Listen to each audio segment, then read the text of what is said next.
Conversatorio La pintura argentina hoy. Exponen Carlos Gómez Centurión, nacido en San Juan, Argentina. En los últimos 10 años desarrolló el proyecto llamado Digo la Cordillera, el viaje como obra. Es un registro multidisciplinario sobre los Andes desde Jujuy hasta la Patagonia.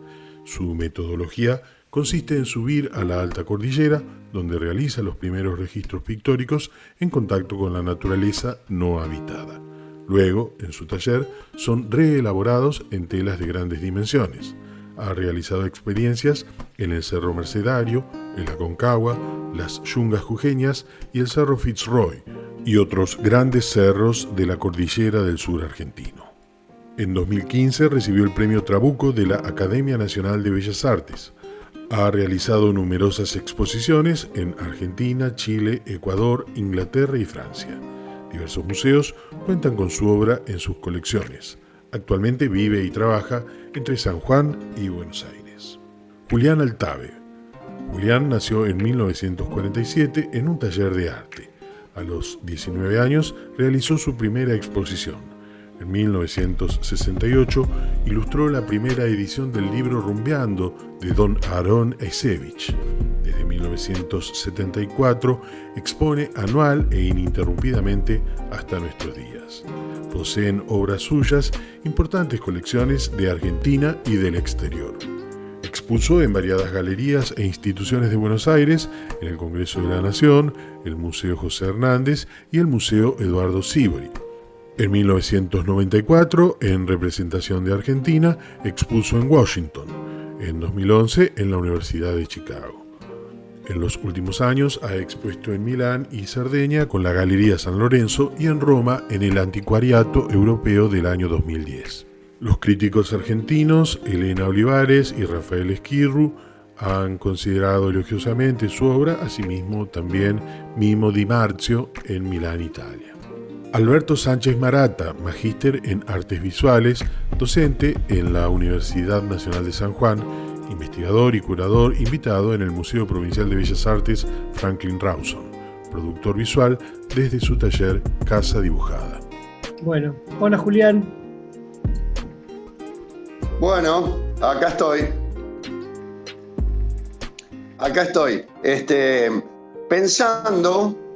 Pensando cómo arrancar, cómo darle principio a esto, y a mí me parece que sería muy lindo historiar de algún modo, en tu caso y en el de Alberto y en el mío, cómo fue nuestro vínculo con las artes plásticas y cómo nos volcamos con tanto interés en las cosas más ancestrales de la Argentina. Cómo se volcó el interés en las tradiciones, en las culturas, en la mitología, en lo que conformó y le dio identidad a nuestra propia cultura. Bien, si a ustedes les parece. Sí. ¿Qué opinas, Alberto? Empiece, Gómez, empiece usted. Vamos. No, yo preferiría que empiece Julián haciendo la introducción. ¿Qué te parece, Julián? Pero es que ya empezó. Yo no tengo problema. Yo tiraría algunos conceptos sueltos. Por ejemplo, que deberíamos hablar de los primeros artistas que aparecieron en el Río de la Plata, por ejemplo, de Rugendas, de Emery Kessig Vidal, de Prilidiano Pueyrredón, y hasta diríamos que en esos años el Río de la Plata era uno solo y una misma y única cultura.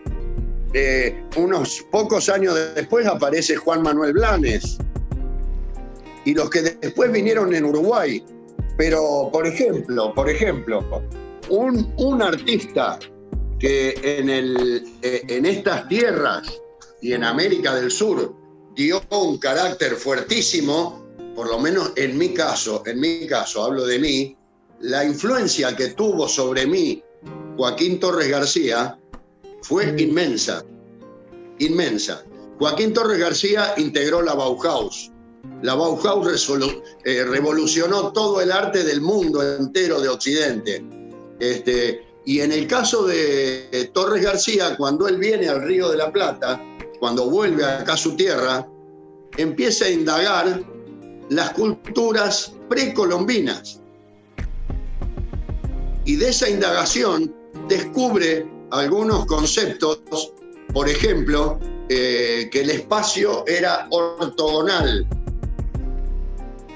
Y en sus obras divide el espacio, lo cuadricula en forma parecida a lo que eran los muros incaicos o aztecas, y en cada encuadramiento va colocando imágenes simbólicas que revolucionan mucho lo que se había hecho hasta ese momento. Los primeros pintores que nombré fueron descriptivos y eran pintores de educación europea que pintaron las costumbres que se veían acá en el Río de la Plata. En cambio, cuando aparece el aporte de Joaquín Torres García, ese aporte revolucionó el concepto. Y desde ese nuevo enfoque americanista, descubre cosas maravillosas y abre un campo nuevo a las artes plásticas que no se había dado hasta ese momento. En el medio de todo esto seguían los descriptivos, seguía la escuela clásica. Yo siempre fui un clásico hasta la mitad de mi vida, y un clásico total, clásico, durante muchos años de mi vida. ¿Hasta la mitad de tu vida, Julián? ¿Por qué pasó después la segunda mitad de tu vida? Después que conocí a Torres García hubo un cambio inmenso, inmenso en mi obra, porque empecé, mirá, recuerdo que en una crítica de arte Rafael Esquirru decía que yo pintaba, abría una ventana de ancho y alto, en un papel o en una tela, y pintaba una imagen descriptiva en la cual relataba el campo y la vida rural que yo había conocido, la que yo viví, porque yo viví en el campo. La mitad de mi vida la viví en el campo, trabajando en el campo. Y allá pintaba. Pero cuando Mendoza, ¿no? me integro a Torres García, hay un cambio brutal y resulta que después abro una ventana, pero lo que pinto no es la descripción de lo que conocí, sino lo que dejó en mi alma. Pinto mi interior. Ya no pinto el exterior mostrando es así la vida en el campo, es así esta descripción, sino qué pasó en mí, qué colores, qué armonías, pasó a ser simbólica la pintura. Pasó a un cambio muy, muy diferente. Claro. Pero yo haría un alto acá para que también aporte Alberto o vos también algunos procesos de cambio en tu propia búsqueda plástica. Alberto, sería interesante que antes dieras por ahí un campo, retomando lo que decía Julián, desde el siglo XIX y el siglo XX, las grandes tendencias del arte argentino y las búsquedas, y a ver dónde nos enganchamos nosotros y cada uno cómo cuenta su propia experiencia. Exacto. Porque yo tengo mi propia experiencia también con el paisaje, como vos hablabas recién, pero me gustaría que primero Alberto marcara las grandes líneas de acción que se han dado en la historia. Bueno, voy a tomar una palabra que usó Julián, que me parece clave, me parece central en artistas que tratan el tema del paisaje. Él usó la palabra descripción varias veces y acentuó su cambio en el abandono de la descripción, que es precisamente lo que pasa en el arte argentino a mediados del siglo XIX. Él también nombró al principio de su charla, al pasar, algunos artistas viajeros. Todos sabemos más o menos qué son los artistas viajeros, es decir, estos artistas que vienen de Europa y por una razón o por otra dejan testimonio de su paso por acá, en general con los géneros clásicos, o retratos o escenas de costumbre, o paisajes, que es el tema que me parece más importante acá. Pero Julián dijo muy bien, lo que los artistas europeos pueden hacer con el paisaje argentino es un par de cosas. Él mencionó cómo él ha vivido en el campo, por ejemplo. Carlos vive en el campo directamente. Y además, bueno, somos habitantes de este territorio con todo lo bueno y lo malo que eso nos comporta. El problema de los europeos es que, decía, solo pueden hacer dos cosas. Por un lado, describir, exactamente como dice Julián. De hecho, muchos de estos artistas acompañaron a científicos que también eran viajeros. Carlos es un seguidor fanático de Humboldt, por ejemplo, y sus dibujantes y grabadores, ¿sí? Y además, lo otro que solo pueden hacer los pintores viajeros, en general europeos, es imponer, no digo imponer de un modo prepotente, sino imponer por lenguaje sus propias categorías, es decir, qué es lo que trae encima un pintor europeo cuando viaja por Argentina en el siglo XIX. Y las categorías o de clasicismo o del romanticismo, sobre todo de esto último. Es decir, qué visión tienen ellos del paisaje. Y lo sublime, el espanto, por ejemplo, de los europeos frente al vacío de la pampa o frente a la altura de la cordillera, es básicamente el sentimiento de lo sublime. Y la otra categoría, y ya voy cerrando esta pequeña introducción, es lo pintoresco, es decir, la descripción del color local. Pero todo eso va a cambiar con los primeros pintores argentinos, Carlos Morel, por ejemplo, o Prilidiano Pueyrredón, o nuestro Franklin Rawson. Ellos cambian la categoría esta de lo pintoresco, de la descripción del color local, por el costumbrismo. Un costumbrismo que de hecho se llama costumbrismo federal, porque coincide con el periodo de don Juan Manuel de Rosas. Es decir, fíjense cómo pasamos de una descripción, si ustedes quieren, casi científica, en algunos casos, a una producción visual ideológica, es decir, el paisaje en el Río de la Plata empieza a volverse ideológica y eso significa el cambio de lo pintoresco al costumbrismo. Cuando Julián mencionaba a Torres García, está claro que Torres García no describe el paisaje, sino que lo construye delante de nuestros ojos, lo construye con esos módulos que, como también dijo Julián, él ha tomado de la arquitectura precolombina y las enseñanzas, ¿no? De el ensamblaje, por ejemplo, que es fundamental en el arte de Torres García, sin el cual no lo podemos entender.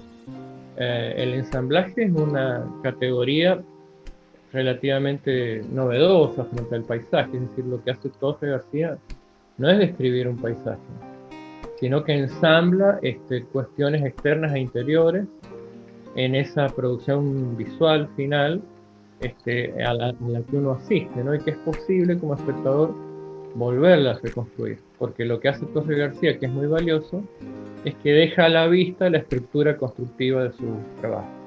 Entonces uno como espectador puede volverlo a construir. Bueno, esto es muy resumido lo que estoy diciendo, por supuesto, pero me parece que sirve para ir enganchando con lo que dijo Julián. Yo sí. Perdón, Julián. No, te escucho a vos. No, me interesaba, Alberto, que marcaras las dos grandes, lo que hablábamos ayer, de los dos grandes como tendencias, los artistas que indagaron en lo identitario y los que indagaron simplemente en las formas y en los aspectos teóricos de la pintura, para ver cómo enganchamos con...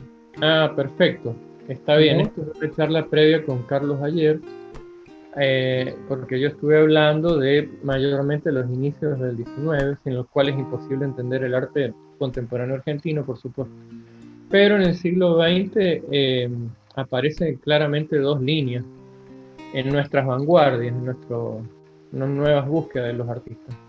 Por un lado, aquellos artistas que... ¿Perdón? Sí, perdón.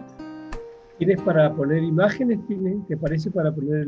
No, por ahora me gustaría dejarlos hablar a ustedes y luego, si te parece, si cabe, vamos a las imágenes, porque es muy corto lo mío, decía.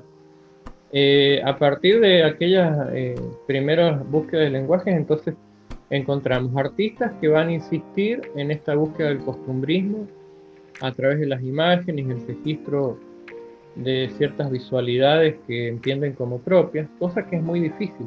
Es muy difícil encontrar un paisaje nacional porque habría que ver qué es lo que define el paisaje nacional, y en eso todavía estamos, ¿no? Digo, en la definición de lo nacional. Aún no sabemos bien qué es lo argentino. Sabemos que existe, pero no sabemos bien qué es. Como sabemos que existe lo contemporáneo, pero tampoco sabemos bien qué es. Así que si vos sumas arte argentino y contemporáneo, estamos ante 3 enigmas, 3 interrogaciones, lo cual es buenísimo. No tenemos nada definido y eso es un campo a trabajar.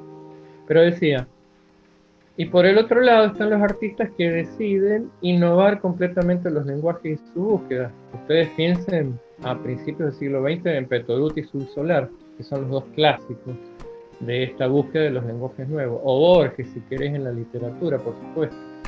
Pero tenés de otro lado artistas valiosísimos como los artistas del pueblo, de ese grupo, o los artistas de la boca, que en lugar de la búsqueda de nuevos lenguajes, o no acentúan tanto eso en todo caso, ellos van a insistir en la búsqueda de esta imagen de lo nacional.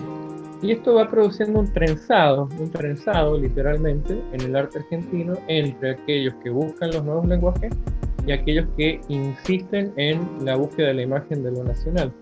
Y claro, en ese trenzado tenés gente como Torres García, que no renuncia a lo figurativo, que eso le ocasionó, entre paréntesis, ¿no?, grandes críticas del grupo de arte concreto Invención o de arte Madi, estos artistas que fueron muy radicales en la búsqueda de un lenguaje abstracto, ¿no? Torres García lo criticaron mucho porque decían, vos no abandonaste del todo la figuración. Claro. Pero claro, lo que pasa es que Torres García produjo ese ensamblaje que tal vez fue poco entendido en su momento, pero que con el tiempo nos ha dejado una herencia bastante importante de cómo en Latinoamérica y en Argentina somos capaces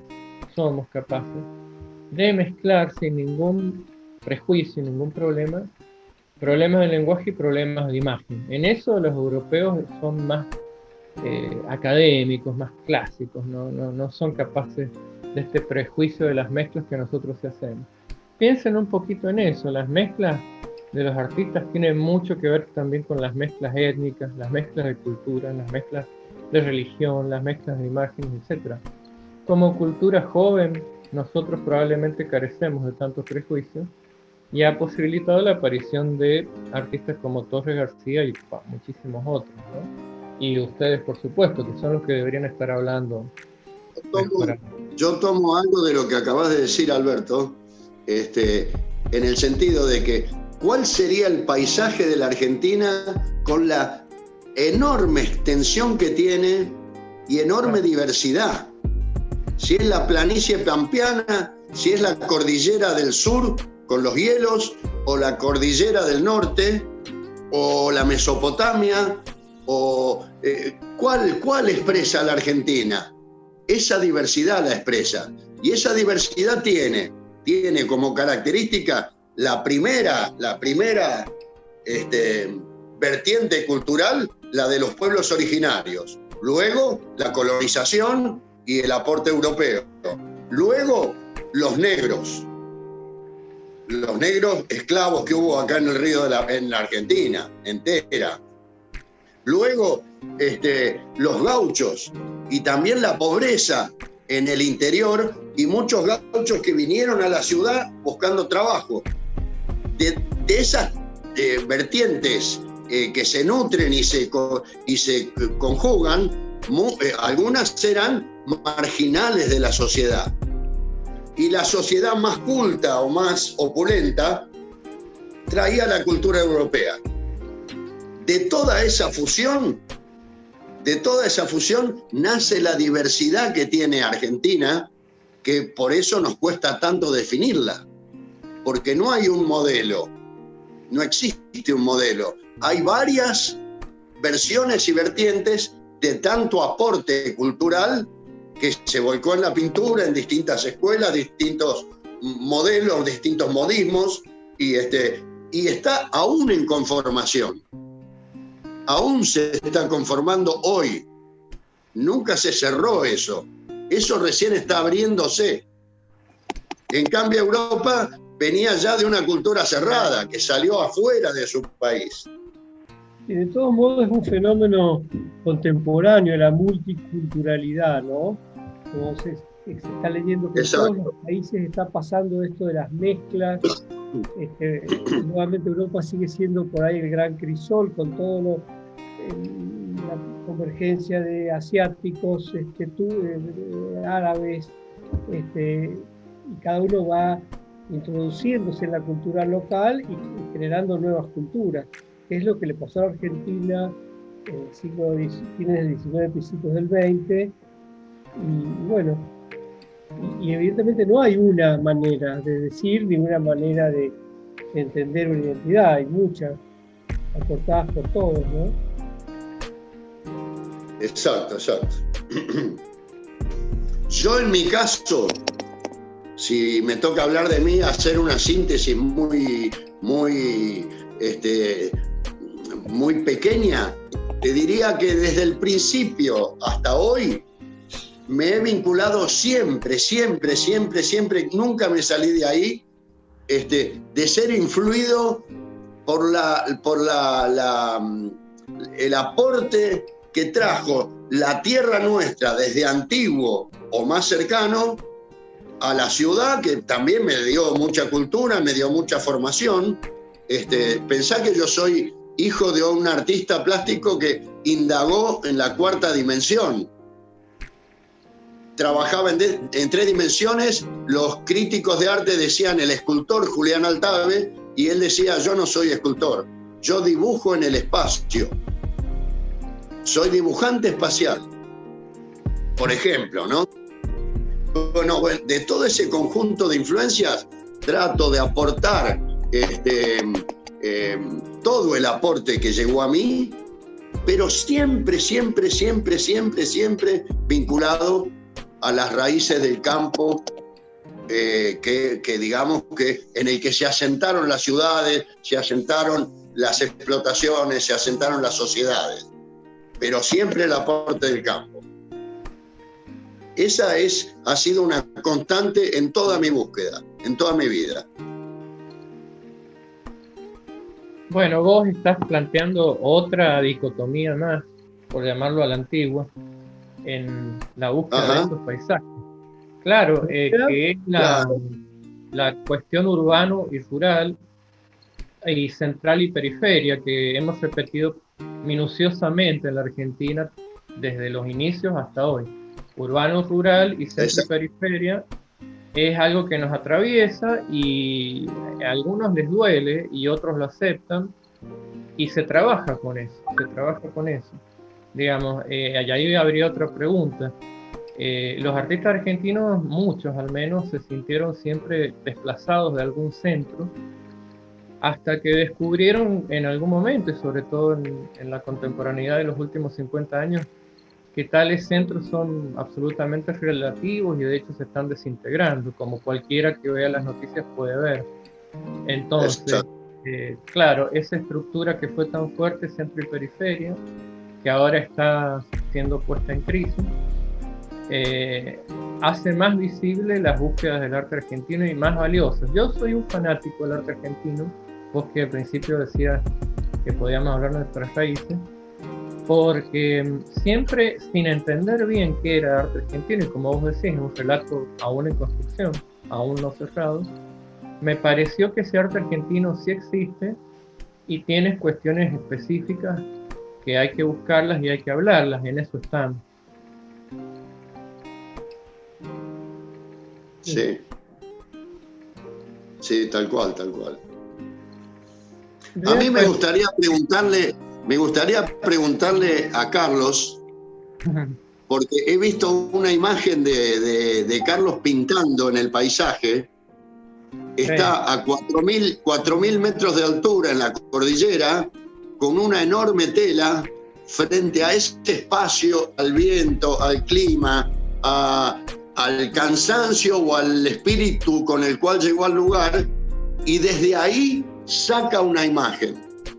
Me gustaría mucho conocer el proceso espiritual y el proceso intelectual con el cual aborda ese trabajo, porque me parece conmovedor. Bueno, te agradezco el concepto. Es mi sistema de trabajo ese. Ese es mi sistema que lo aplico desde hará más de 10 años. Por el cual me adentro en la cordillera, o en el paisaje, digamos, porque no solo es en la cordillera, y trato de buscar normalmente lugares inhóspitos donde el hombre no habita, digamos, ¿no? Exacto. Suelo ir a 4.000 metros, 4.500 metros a la cordillera en mula, que es una actitud casi del siglo XIX, porque para ir en mula vas normalmente en fila india y por lo tanto vas solo con el paisaje que empieza a entrar dentro de vos en varios días, porque son 4 o 5 jornadas para llegar al lugar donde voy y siempre digo que cuando llegás ahí sos otra persona. Fuiste atravesando el paisaje y fuiste atravesado por el paisaje. Entonces monto estas enormes estructuras para pintar ahí. Me paso varios días, 10, 15 días, 20 días trabajando, y después eso no lo toco más, eso queda como un registro, no es un boceto, es una obra en sí misma. Porque yo digo que la obra es la obra más el viaje. O sea, yo hice una muestra que se llamó El viaje como obra. Yo digo que es como una performance sin público. Pues porque estoy convencido que esa impronta que te genera el contacto con la naturaleza, luego a la hora de largar eso, te marca el producto. Porque y sobre todo cuando tenés la aproximación por el dibujo de estos lugares, el dibujo es un proceso intelectual que te permite ir descubriendo palmo a palmo cada uno de las partes del todo, al revés de la mancha, ¿no? Que la mancha es lo que largas, lo que sentís. El dibujo es lo que intelectualizás, lo que vas descubriendo palmo a palmo, digo. Esa es un poco de hecho, mi pintura fue cambiando según fueron avanzando los viajes, y según fue avanzando mi edad y según fue avanzando mis reflexiones sobre Yo te hago, Carlos, te hago una confesión personal mía, que hace 2 años atrás, enero de hace 2 años, crucé la cordillera a caballo. Y llevaba acuarelas y un blog como para tomar nota de algunas cosas. En realidad no pude hacerlo. Fue impactante hacer ese cruce a Chile a caballo. Lo hice no con un grupo de turismo, sino con unos puesteros que llevan sus animales a la veranada, y con ellos hablando fui con un hermano mío y cruzamos a Chile. Lo único que pude, después de regresar, pero fueron impactos muy grandes, fue tratar de escribir poesía sobre eso. Pero no pude, en la imagen, no pude hacer lo que has hecho vos, y cuando vi la imagen tuya pintando en ese tamaño, a 4.000 metros de altura, me pareció conmovedor. Valoro mucho, además, el concepto de el viaje y la pintura. Claro. El viaje y la obra. El viaje es un viaje interior también, ¿no? Exactamente. Bueno, el viaje es un tema siempre en la historia del arte. De hecho, el viaje de Ulises, los pintores viajeros. Yo saqué mi metodología cuando descubrí a los pintores viajeros.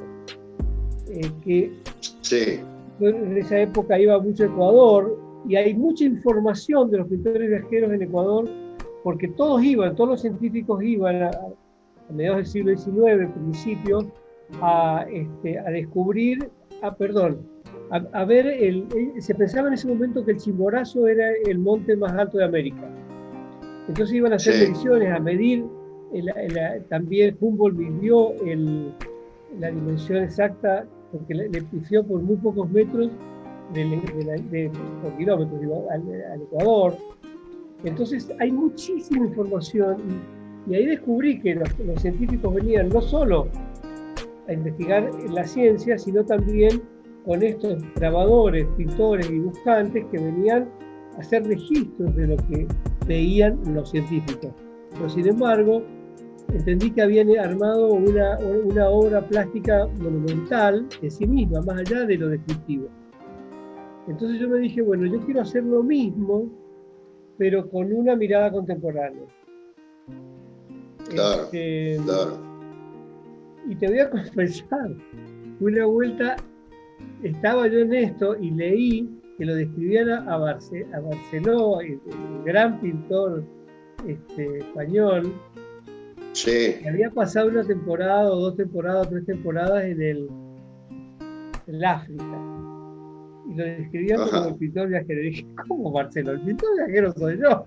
Que vengo viajando desde niño. No, además, mira, si uno repara un poco de atención a Pablo Picasso, cuando Pablo Picasso se empieza a inspirar con el arte primitivo africano, es casi ese mismo viaje espiritual. Tal cual. Bueno, y así es que fue surgiendo la pintura mía y todo mi proceso de acercamiento a la naturaleza, a la gran nature, como dicen los franceses. La gran naturaleza, o sea, casi como sería en estado puro. Pero tiene más que ver con una aproximación espiritual, más que con un afán exótico, como lo miraría un europeo, ¿no? Tiene más que ver con una identificación con el lugar. Sí. Soy de acá, estos cerros soy yo. Claro. Mira, una experiencia mía, por ejemplo, yo durante, no sé, unos 25 años, exponía siempre acá en Buenos Aires. Siempre acá en Buenos Aires, pintura descriptiva de las costumbres del campo argentino. Muchas de esas pinturas tuvieron que ver con mis años vividos en los campos de Mendoza, claro, y muchos de acá de la Pampa Húmeda.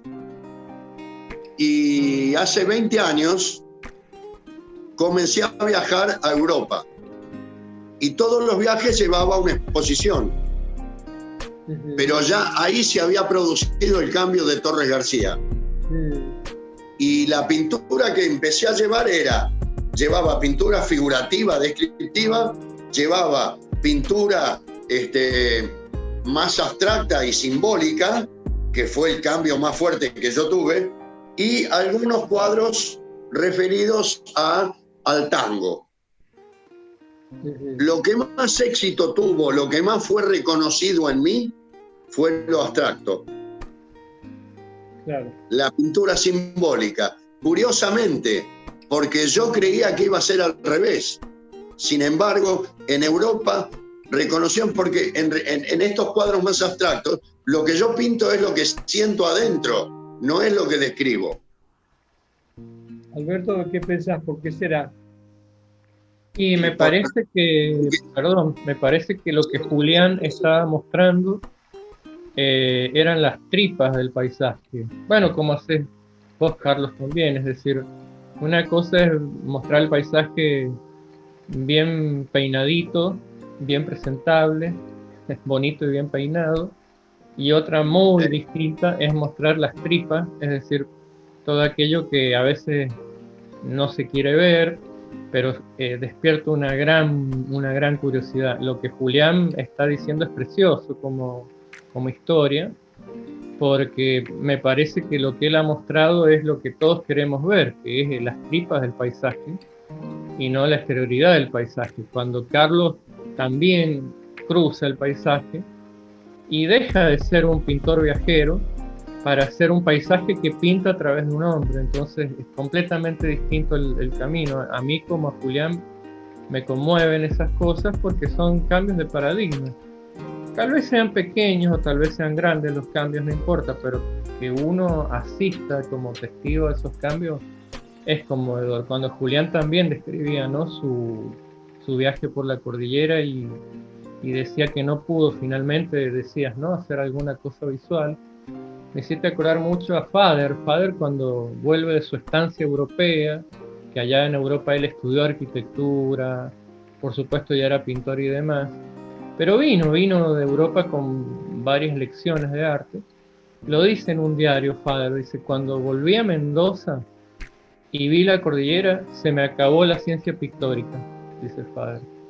Básicamente lo que quiso decir es que todo el entramado de conocimiento que traía y no le sirvió mucho, entonces tuvo que empezar de nuevo prácticamente, que es lo que le pasa a la gente que realmente se apasiona. La pasión implica arriesgarse y empezar de nuevo. Entonces yo los escucho a ustedes, no sin cierta envidia, cuando atraviesan los paisajes, tienen estas experiencias, vuelven para contarlo y escriben, pintan y siguen, ¿no?, destripando lo que les ha pasado y además con una cuota no menor de valentía, de coraje, que es mostrar las tripas, pues mostrar, me ha pasado esto, me atravesó esto. Así que, bueno, lo digo, insisto, no sin cierta envidia, ver esto, ¿no?, que ocurre en ustedes y que es ni más ni menos que la construcción de la imagen del paisaje, lo que ustedes hacen. Sí, yo creo que todo el conocimiento que pudo haber tenido Fader en Europa son aportes técnicos y experiencias que él ha tenido viendo pintura en Europa y viendo y conectándose con pintores de allá y todo.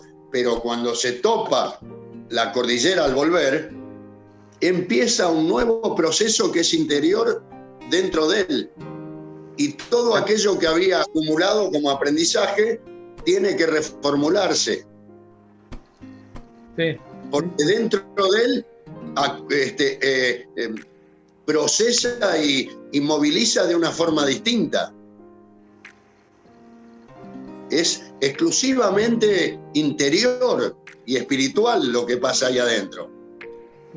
Claro, fíjate que Carlos, cuando pinta en las Salinas, acá al norte de Argentina, esas grandes telas que él empapa en el salitre y todo eso, lo que él trae de vuelta es ni más ni menos que parte del material del paisaje y no solo la imagen del paisaje.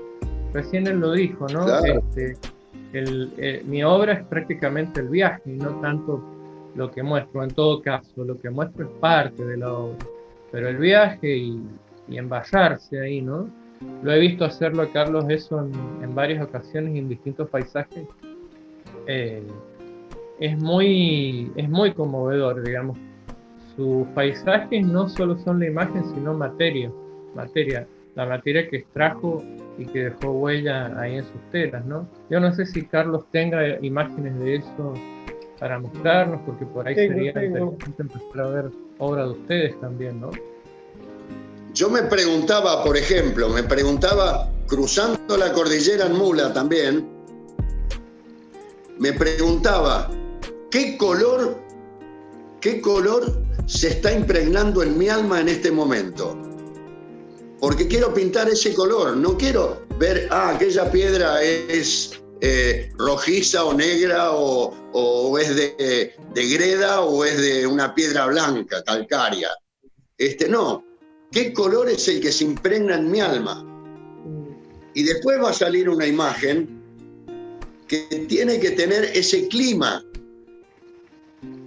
Pero es como poder sintetizar de esa impresión, poder sintetizar dentro de uno lo que te impregna.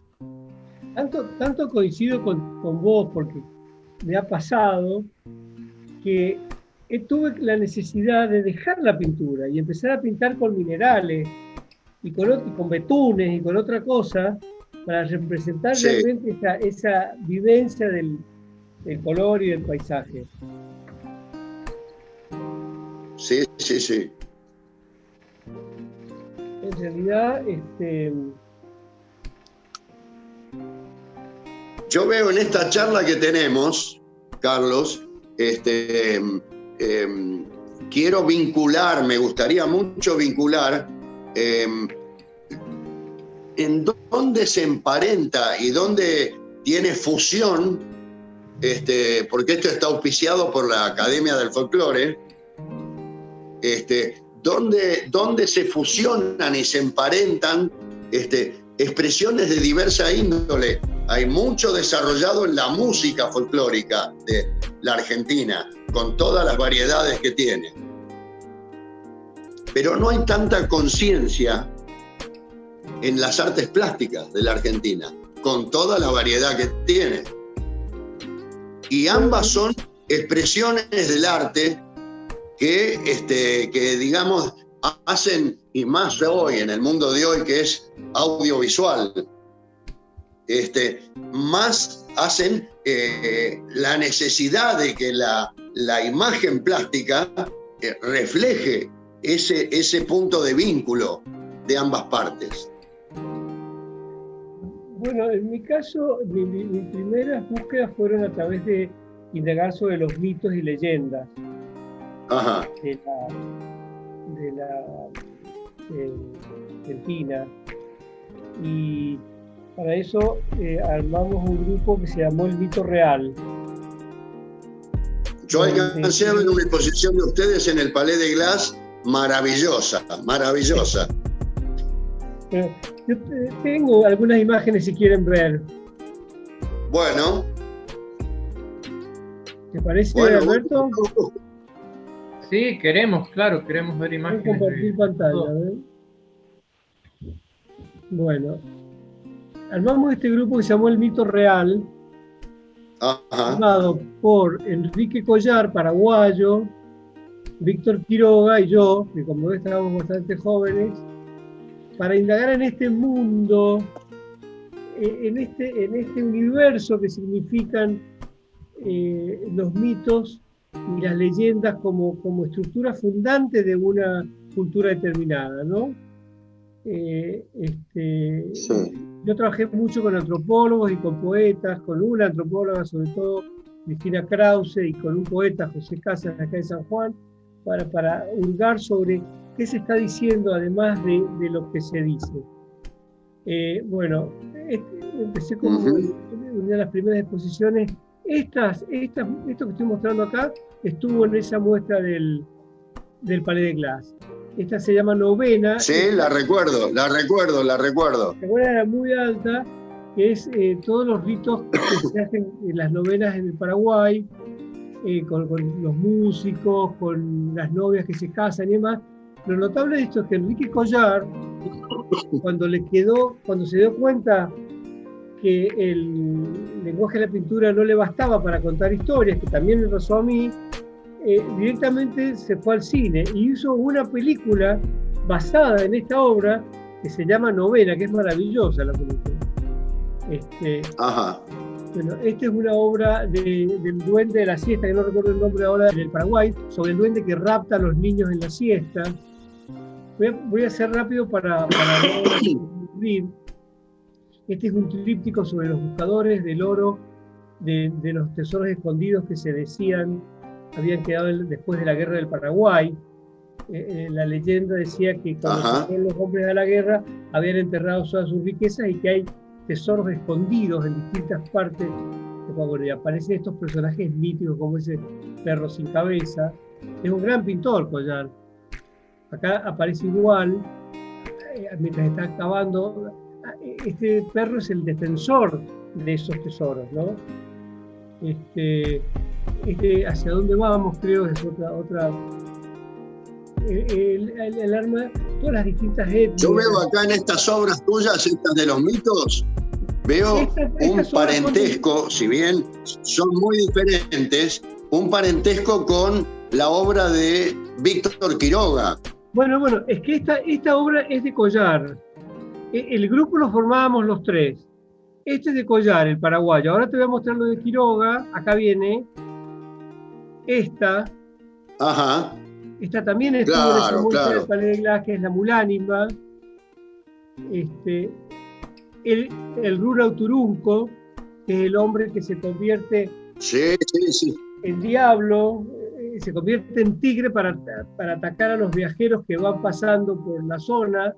Se tiene que revolcar en un tigre, en una piel de puma, y se convierte en el Rurauturunco. Esta leyenda está en toda Latinoamérica.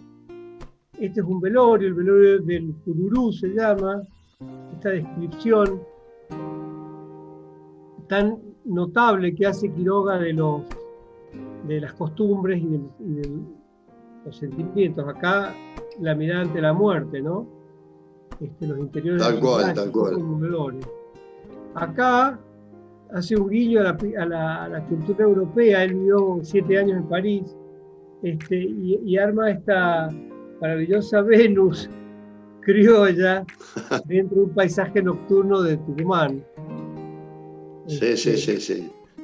Y acá esos personajes que están entre lo urbano y lo rural, tan típicos de Tito Quiroga, que es un gran amigo mío.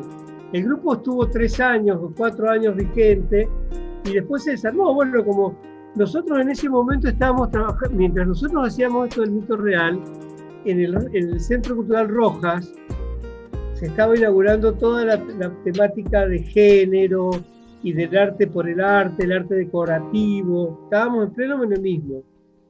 Y el arte de lo que se llamó en su momento el arte gay. Y nosotros estábamos paralelamente indagando en estas preguntas, ¿no? Claro. Acá estas obras son mías. Esta es el familiar, es ese perro diablo que aparece en los ingenios azucareros, que él tiene un pacto con el patrón, mediante el cual le da toda la riqueza que él le pide, pero a cambio se cobra con la vida de un obrero por año. Yo en este cuadro hice como una superposición de relatos, porque por un lado está el perro, por el otro lado está acá el familiar también suele tomar la forma de un vigorón o de un chancho. En este caso hay una leyenda acá en el norte de San Juan que dice en una vieja bodega que hay un vigorón y que había una vieja que lo alimenta con leche, que le da al vigorón leche de un vaso.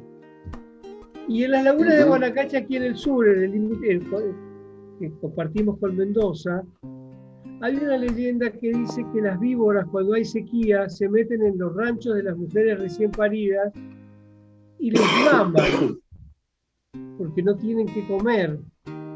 Ajá. Pero para que el bebé no llore, le meten la punta de la cola en la boca para que succionen como si fuese una teta. Entonces, yo mezclé todo esto. En este caso, esta vieja le está alimentando, dándola de mamar a la víbora. Bueno, estas eran parte de las indagaciones que hacíamos, ¿no? Ahí está el patrón. Este es el Futre Tolosa. Este cuadro lo tiene, está en la colección de Fossami, de Aníbal Fossami. Es este aparecido. La luz de este cuadro es maravillosa. Sí, es buena. Este es un personaje que es es una leyenda larga, pero en realidad es una representación del diablo, porque aparece sin cara, ¿no? Y el mito fundante de San Juan, que es la difunta Correa. Eso trabajé. La difunta Correa. Varias aproximaciones, hasta que me di cuenta que en realidad todas las imágenes que yo había hecho hablaban casi de unas Madonas renacentistas. Entonces decidí encarar a la difunta desde otro lugar. Para mí la difunta Correa es una representación local del mito universal de la fuente inagotable. En todas las culturas hay una virgen o joven que, producto de las injusticias, muere, y donde muere nace un manantial. Esto lo trató Bergman en la película, ¿te acuerdas? La fuente de la doncella. Bueno, sí. Es la representación criolla de ese mito universal. Ante la injusticia, esta mujer que huye y que va atrás de su marido, que se lo ha llevado la leva de Facundo Quiroga para la guerra de la independencia, muere en el desierto, y de ahí el manantial es la teta que sigue dando leche al bebé. Al bebé, sí, lo encuentran vivo. Lo encuentran vivo días después, y entonces la persona que lo encuentra se le pierden por una tormenta a los animales porque era un arriero. Entonces esa noche le hace una promesa a esta difunta que acaban de enterrar y decir para que aparezcan los animales, y eso pasó. A la mañana siguiente no habían perdido ni uno. Entonces a partir de ahí se inicia el mito de esta mujer que te ayuda en las circunstancias que tienen que ver con los familiares. Bueno, esta imagen tiene volumen, tiene pelo natural, y acá hay un puente entre lo terreno, y ella es el puente hacia la luz de lo espiritual, digamos, para usar la simbología cristiana. Sí, además, bueno, esta leyenda de la difunta me consta porque yo estuve en el lugar, moviliza multitudes de gente. Sí, es increíble. Multitudes. Yo estuve allí y es impresionante. Sí. Esta es una promesante de las que van a hacerle las bandas.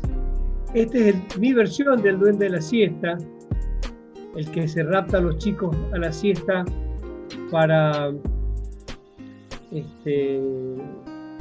perderlos. Esta es una versión de un arriero. El momento de la muerte. Este se llama El entierro del Nazario Vera. Hay dos paños, es un díptico, a propósito lo puse separado, pero se quedaba junto, donde de un lado está el mundo de los muertos y de un lado el mundo de los vivos. Las disposiciones de cada uno de estos personajes coinciden con la lección de anatomía del Dr. Loop de Rembrandt. Tienen las mismas miradas y tienen la misma ubicación.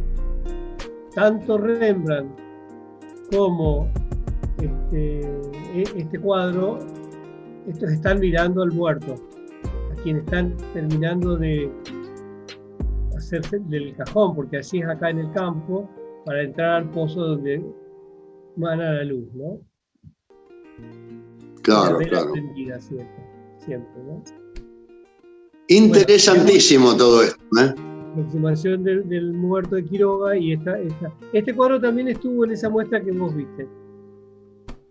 Bueno, van a tener que en algún momento los 4 artistas que estuvieron en el Palais de Glace van a tener que juntarse otra vez después de varios años. Qué buena idea sería, la verdad que sería una muy buena idea. Porque ha habido en la obra tuya y en la de los otros, ha habido cambios inmensos, pero sería interesantísimo una nueva visión, quizás ya no de este mismo tema, sino del cambio que han producido cada uno. Qué buena idea, qué buena idea. Sí. Porque yo lo que veo es un abismo, por supuesto que viene de un mismo derrotero, pero hay un abismo entre esta imagen que ha quedado ahora en pantalla, es la mulánima, y un paisaje tuyo a 4.000 metros, o en un salitral. No sé cómo estamos de tiempo, si para seguir. Y hay un punto de unión, hay un devenir, hay un punto de unión que une todo eso. conocer ese proceso en los 4 artistas sería maravilloso. Sí, la verdad que sí, la verdad que sí. Bueno, acá está el viaje.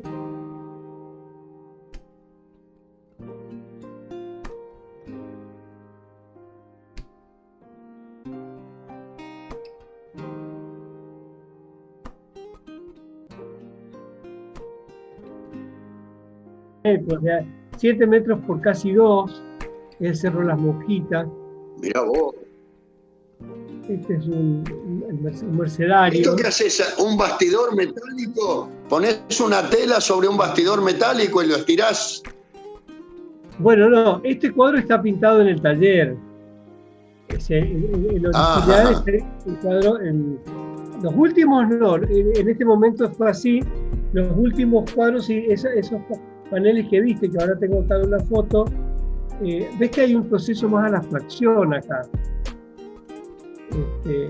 Claro. Un poco lo que vos hablabas, que te pasó a vos Sí, y a sí, Torres García, motivado por Torres García, ¿no? Y acá está la impronta solo que queda del cerro, ¿no? Esta es la foto que vos decías. Claro. Esta es la foto que me impresionó. Esto resume mi actitud. Esto es el uso literal. ¿Cómo, Julián? Salina. Esto es en las Salinas Grandes de Jujuy, a donde me fui a pintar ahí arriba. Mirá vos. Me gustaría mostrar, bueno, porque acá hay más imágenes, pero me gustaría mostrar, por ejemplo, ¿estamos de tiempo? ¿En tiempo? ¿Julián? Sí, están bien de tiempo. Ah, bueno. Entonces, después de... Esta es otra imagen que a mí me resume, ¿ves? El caballo, la morena del glaciar del Mercedario y el Mercedario de atrás. Pero yo quería, ya que estamos tratando de hablar de arte argentino hoy, mostrar algunos otros que han indagado en estos temas sobre la identidad.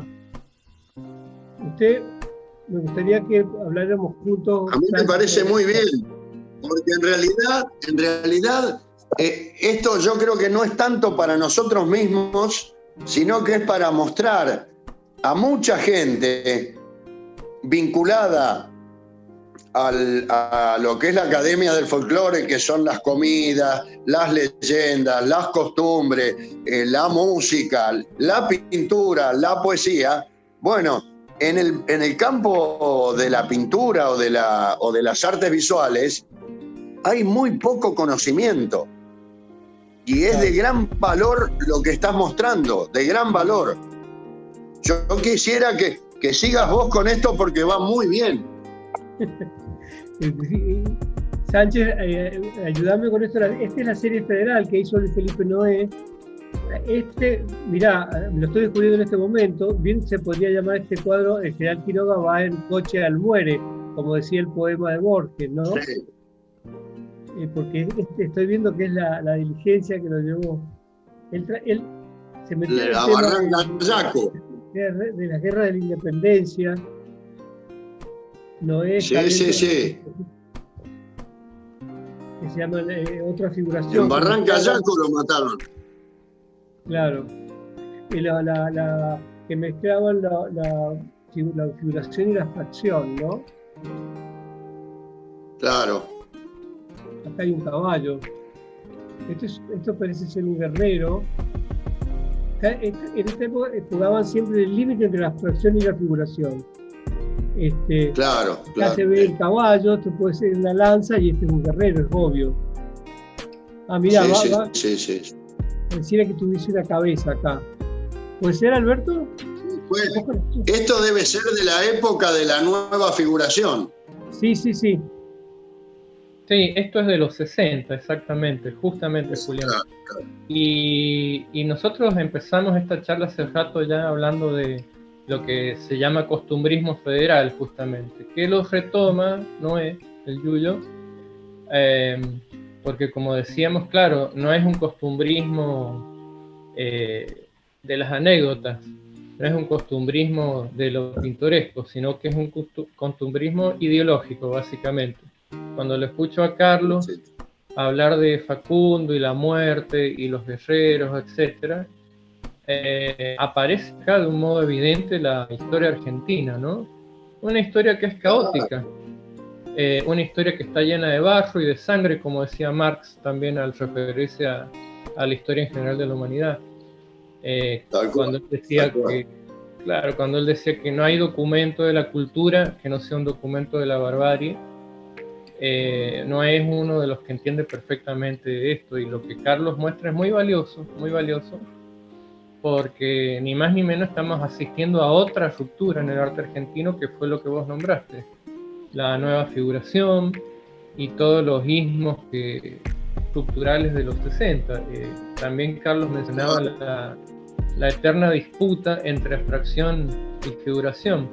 Lo valioso de esto es que esta batalla no es solo ideológica, es estética también, y la ves, lo escucho a Carlos cuando él dice, y acá descubro esto y acá descubro esto. Eso es lo muy importante de estas cuestiones, el descubrimiento, ¿no? En esa época Sí, había... además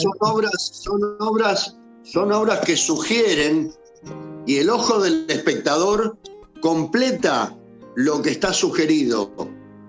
No está todo dicho, está sugerido.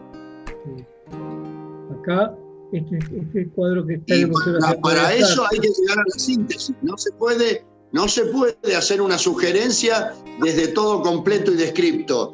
Es desde lo sugerido, de lo esencial. Y cada Claro. espectador lo completa a su manera. Esta fue una aproximación al paisaje de Noé también. Esta es una obra posterior. Esta obra pertenece al Museo Nacional de Bellas Artes, que, entre paréntesis, hoy abre al público después de 7 meses. Y este cuadro, que es maravilloso, que se llama algo así como Descubrimiento del Amazonas. No es Descubrimiento del Amazonas, pero que hizo un trabajo enorme sobre la Amazonía, a raíz de que pasó un tiempo en Manaus. Benedit. Sánchez, Otro grande. Benedit.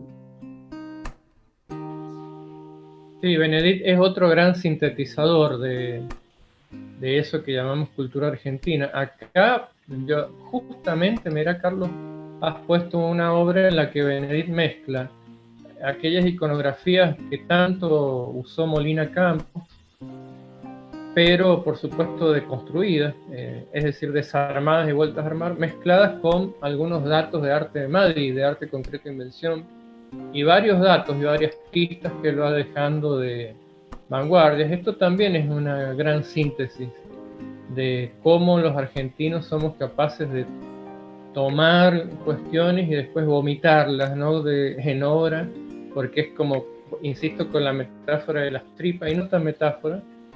Fíjense, ¿no? Como acá incluso aparecen algunos datos de cubismo también, pero Claro. con un cierto sesgo de humor de parte de Benedit, que tenía una ironía feroz cuando hablaba y trataba los temas de arte, digamos.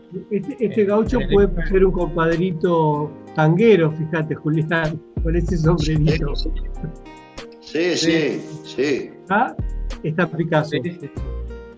Tal cual. O sea, la apropiación que hace Benedit, bueno, todos, yo recién hablé de Rembrandt y tal, la apropiación que hacemos, que se hace en el arte contemporáneo de otros tiempos, de otros artistas y demás, es absolutamente válido. Benedit es un maestro para eso. Este es un caballo con un toro de Pablo Picasso. Nuevamente Benedit. He elegido precisamente imágenes del caballo, que trabaja mucho. Sí. Fíjate cómo hace casi un cuadro de op art de las bombachas batarazas de cualquier criollo. Y hace un op art. Sí. Puede ser perfectamente. Y curiosamente, en el caso de Benedit, curiosamente también trabaja con huesos pulidos. Ahí los tengo fotos acá, exactamente. Bueno, acá está buenísimo. Esta maravilla de cabeza, lo que es, y la no cabeza acá, el juego entre Del jinete. del jinete, ¿no?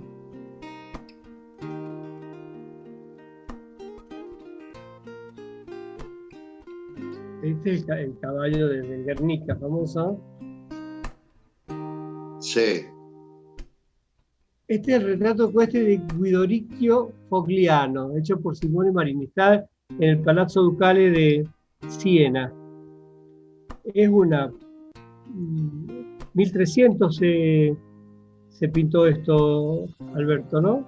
1300, 1400. Sí, un poquito después, en verdad, pero es del primer Renacimiento.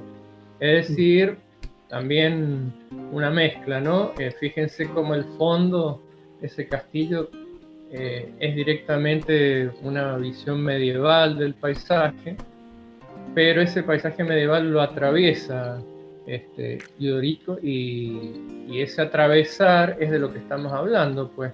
Por algo has elegido vos esta pintura seguramente. Que Él va de una ciudad a otra ciudad cercana en Siena.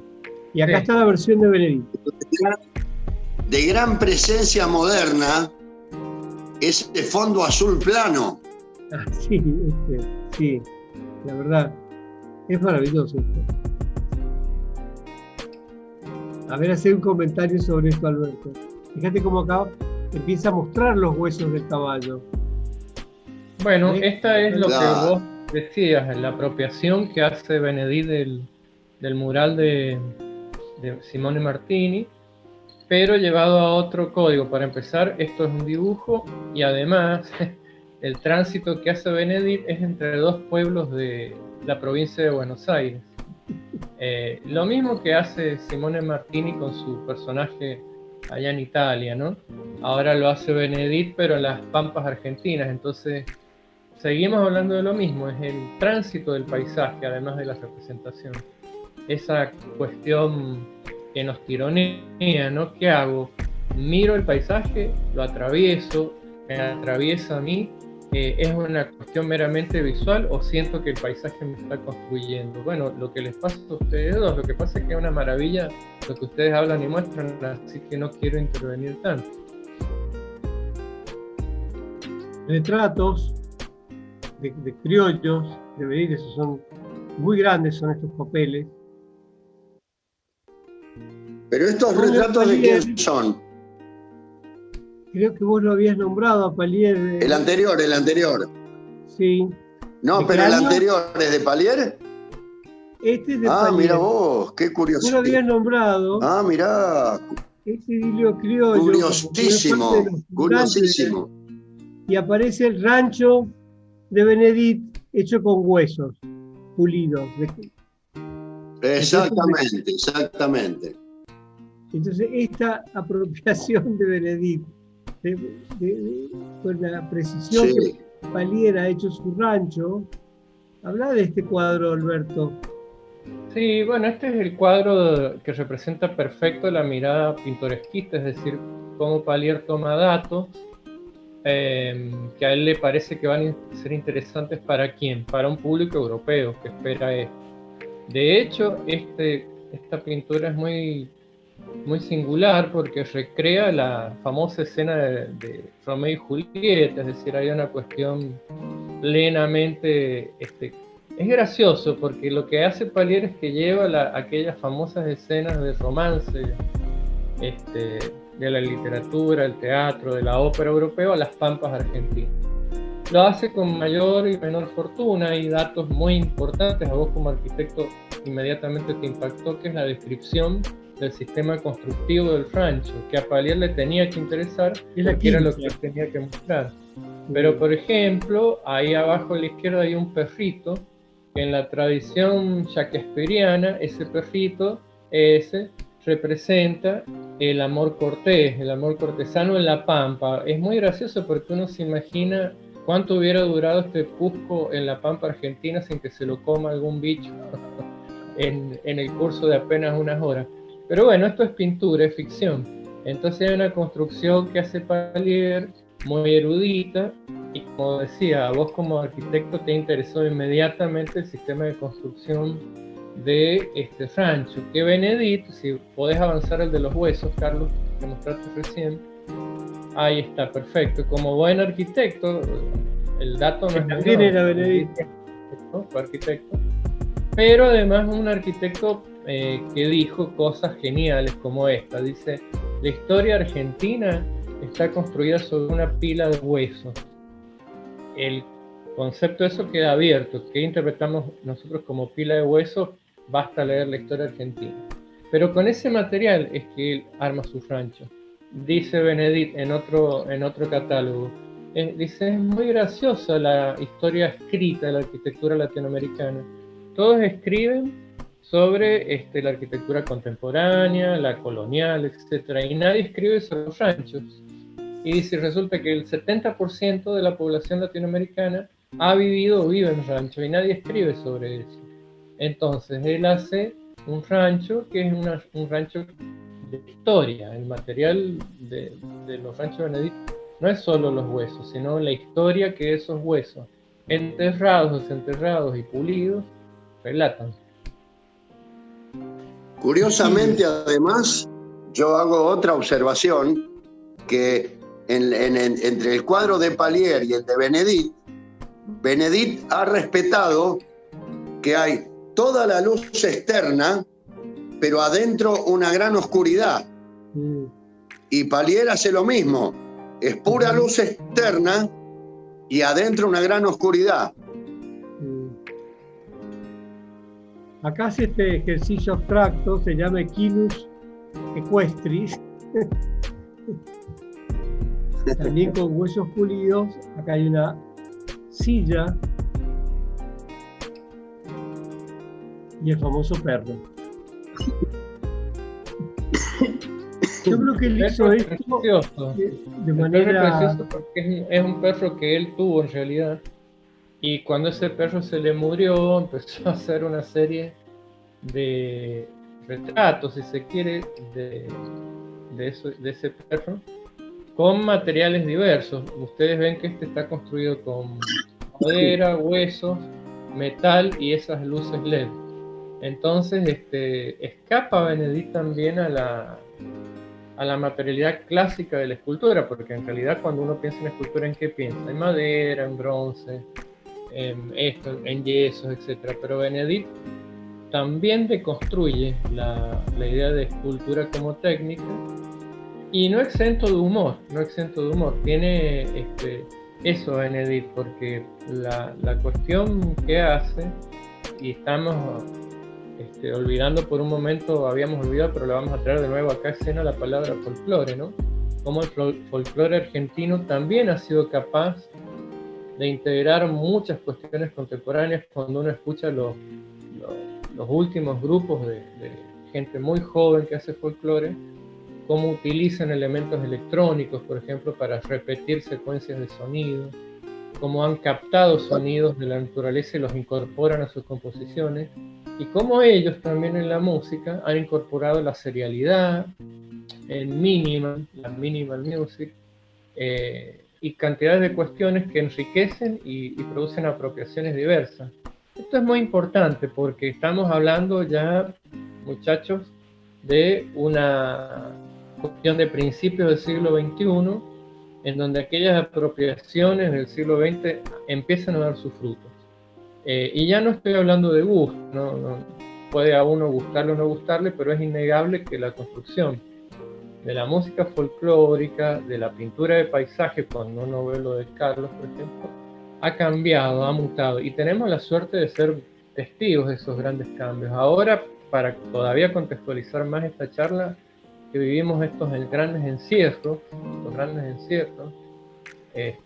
pandémicos, es ocasión también para volver hacia una cierta interioridad, ese interior del rancho del que hablaba Julián, y descubrir qué hay en esa oscuridad, que apenas han develado Pallier y Benedit.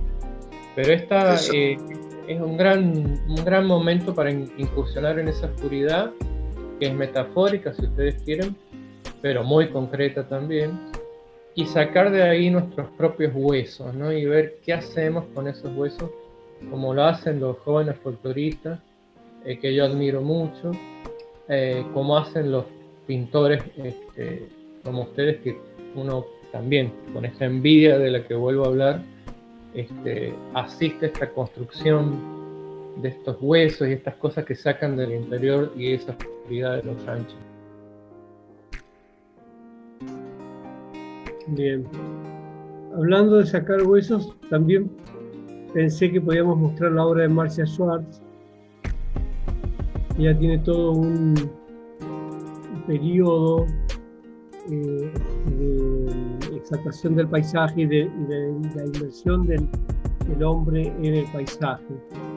Ella acá, igual que yo decía que hacía con las telas, las empapaba en sal y era parte de la obra, Marcia pone estos cardones como parte de la obra que está pintando un cardón. Siempre con ese brutalismo que tiene esta mujer dentro del paisaje y de la cascada. Otra manera. Marcia es una artista absolutamente urbana, sin embargo tiene una mirada del paisaje muy interesante. Acá es como una conversación entre la cascada y la persona. Nuevamente.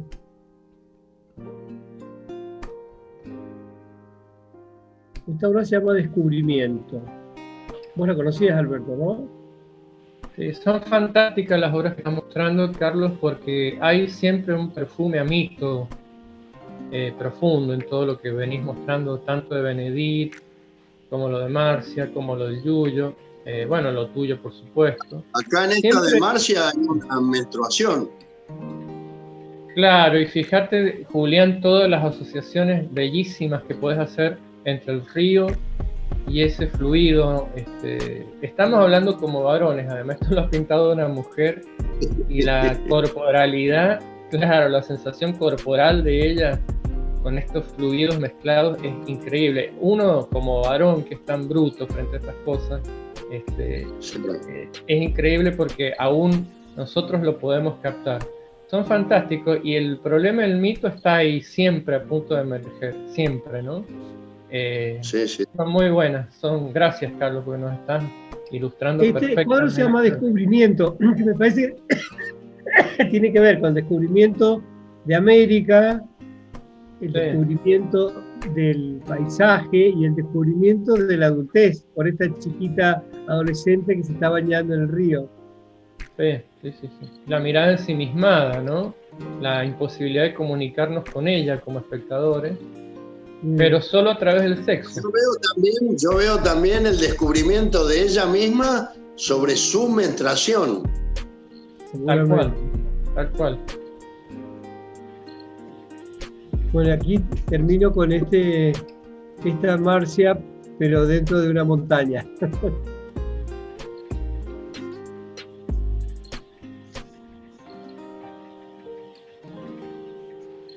Bueno, acá termina el... Buenísimo.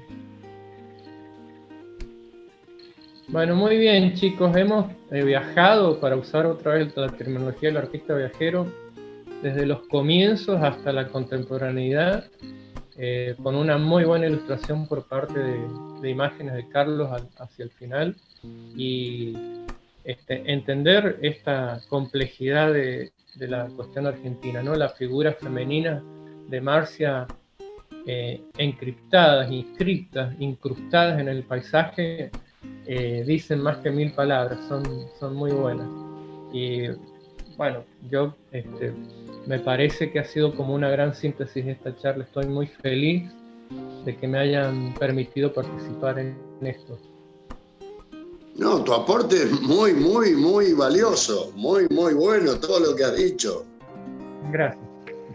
Así que sí, gracias, Alberto, por tu participación, y Julián.